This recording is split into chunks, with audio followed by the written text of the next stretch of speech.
Valence electron जो होते हैं वो एटम के आउटर मोस्ट ऑर्बिट में होते हैं। आउटर मोस्ट ऑर्बिट से मुराद के एल एम एन जो ऑर्बिट होते हैं, बिल्कुल एंड वाले ऑर्बिट में जो होगा वो वैलेंस इलेक्ट्रॉन है। जैसे कॉपर के आउटर मोस्ट ऑर्बिट में एक जो है वो इलेक्ट्रॉन होता है जिसकी और वो लूजली अटैच्ड होता है उसके साथ। तो जो हमारे पास आउटर मोस्ट ऑर्बिट में होंगे वो क्या होंगे, हमारे पास वैलेंस इलेक्ट्रॉन। जो maximum number of valence electron जो होता है वो 8 होता है।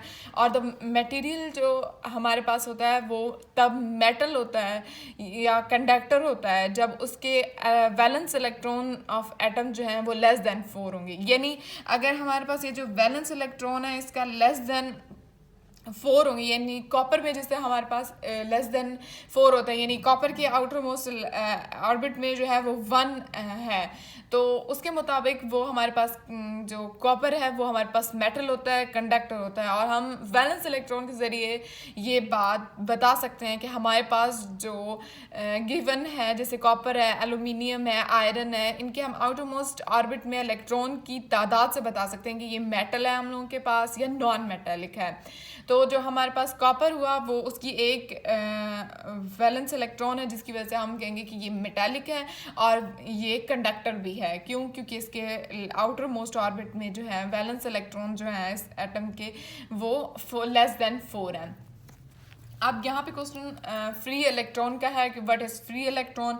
तो हम फ्री इलेक्ट्रॉन के बारे में ऊपर भी पढ़ चुके हैं, अब दोबारा यहाँ पे फ्री इलेक्ट्रॉन को डिफाइन कर लेते हैं। फ्री इलेक्ट्रॉन्स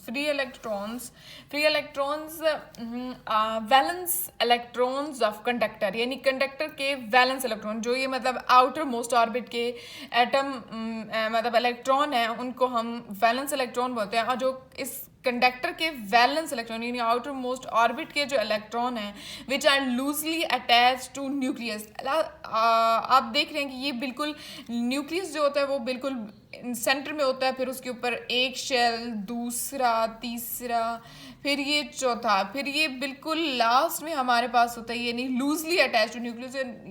न्यूक्लियस और आउटर मोस्ट शेल के दरमियान बहुत डिस्टेंस होता है जिसकी वजह से ये लूजली अटैच टू न्यूक्लियस होता है। तो हम कह सकते हैं, हम इसको ये भी कह सकते हैं कि which are valence electron of conductor which are loosely attach to nucleus of atom are called free electron.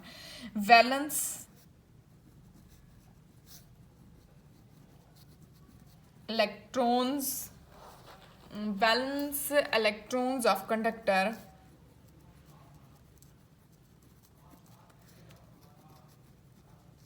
that are loosely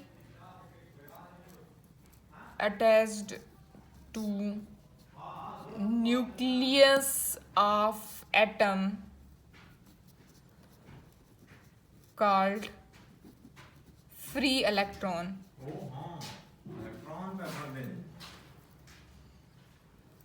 Free electrons. The free electrons moving randomly and continuously in conductor are called conduction electron. अगर वो continuously randomly move कर रहे होते हैं तो हम क्या करते हैं उस electrons को, free electrons को conduction electron बोलेंगे। The part of atom without free electron मतलब एटम का वो हिस्सा जिसमें फ्री इलेक्ट्रॉन होते नहीं है। वैसे जब किसी से फ्री इलेक्ट्रॉन नहीं होते तो हम कहते हैं कि करंट नॉट फ्लो, मतलब उसमें करंट जो है वो फ्लो नहीं कर सकता फ्री इलेक्ट्रॉन में। तो जो free electron are of an atom without, जो फ्री इलेक्ट्रॉन एटम का जो हिस्सा है उसको हम पॉजिटिवली चार्ज आयनिक कोर कहेंगे and these ionic cores are assume to be fixed in conductor. और ये जो आयनिक कोर्स जो हमारे पास विदाउट फ्री इलेक्ट्रॉन जो एटम का हिस्सा होगा उसको हम वो जो हमारे पास आयनिक कोर बनेगा उसको हम ये ज्यूम करेंगे कि कंडक्टर के साथ जो है वो अटैच्ड होता है और फिक्स्ड होता है। कंडक्टर के साथ अटैच नहीं होता, फिक्स्ड होता है कंडक्टर के साथ, यानी वो होगा तो हम उसको कंडक्टर कहेंगे।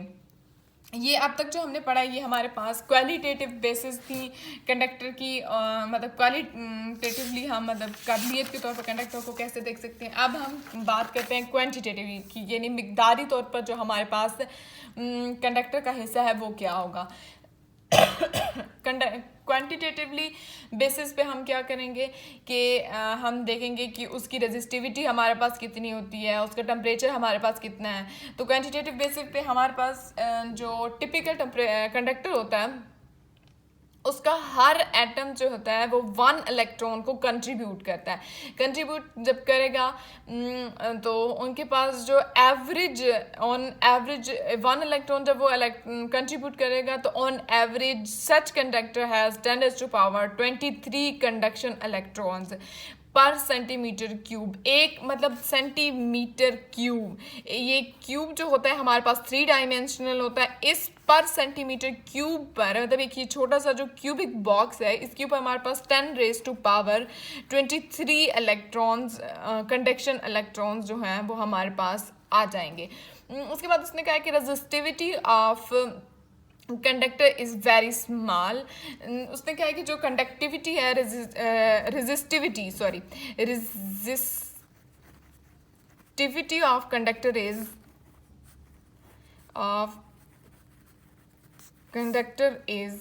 वेरी स्मॉल मतलब मे भी हम ये कह सकते हैं कि वो इतनी हो कि निग्लिजिबल हो। और उसने आगे ये भी बताया है कि इन ऑर्डर ऑफ 10⁻⁻8 जो कि 10⁻⁻8 ओहम मीटर के ओहम मीटर होती है, तो इतनी स्मॉल होती है। अब यहाँ पे क्वेश्चन है कि रेजिस्टिविटी ऑफ कंडक्टर जो है वो स्मॉल क्यों होती है? क्योंकि टेम्परेचर इंक्रीज करता है और टेम्परेचर के इंक्रीज करने से रेजिस्टिविटी पे असर होता है। या टेम्परेचर कम होगा या ज़्यादा होगा तो उससे रेजिस्टिविटी पे असर है। टेम्परेचर इंक्रीज करेगा तो रेजिस्टिविटी इंक्रीज करेगी।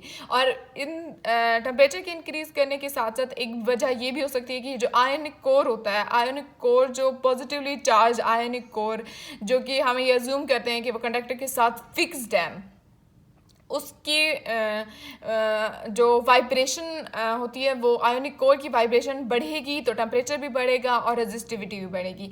यानी टेम्परेचर और आयोनिक कोर बोथ पे जो हम लोगों की रेजिस्टिविटी है वो डिपेंडेंट होती है। नेक्स्ट 10⁻⁻, अब जो हमने एग्जांपल ली थी कॉपर की और एल्यूमिनियम की।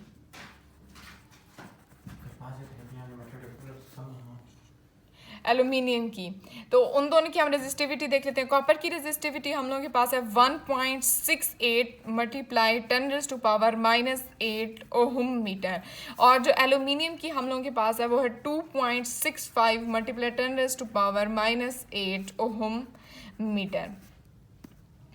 The temperature coefficient of temperature coefficient of resistance जो है वो अल्फा होता है। टेम्परेचर कोएफिशिएंट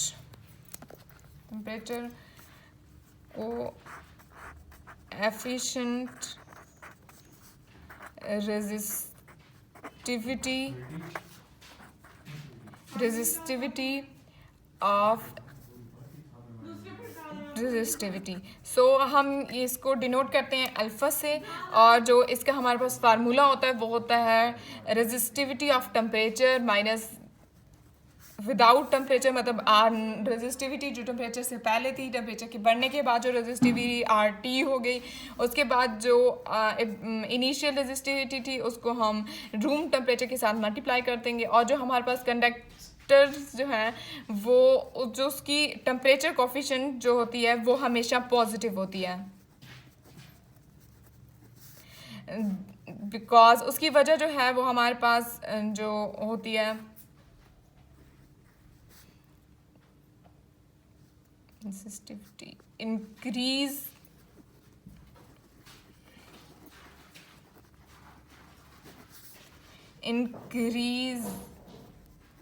with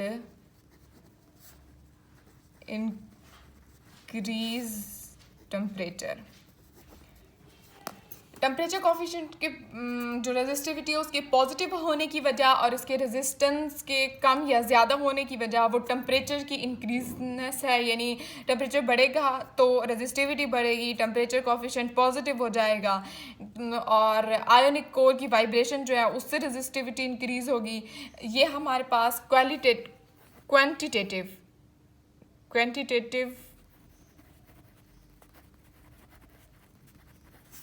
बेसिस हैं, बेसिस जो हैं ये है हम लोगों के पास कंडक्टर की।